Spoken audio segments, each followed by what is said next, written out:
Hello traders, in this video we are going to be comparing the Aroon indicator and the average directional index.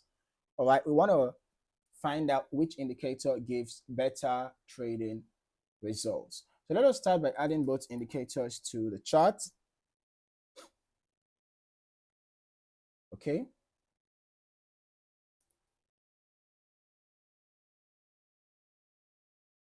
Now, the Aroon indicator and the average directional index are both designed to analyze market trends, right? But they evaluate trends in different ways.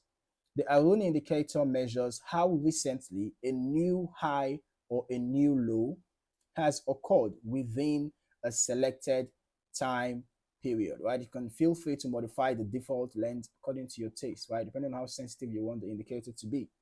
So as you can see, it consists of two lines.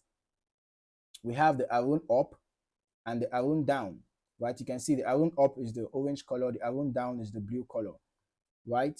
So these lines help, traders to evaluate whether upward or downward momentum is currently stronger.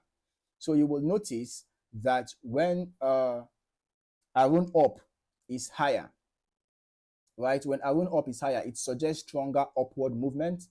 And then when Aroon down is higher, it shows stronger downward movement, right? Now, the average directional index focuses on trend strength rather than direction.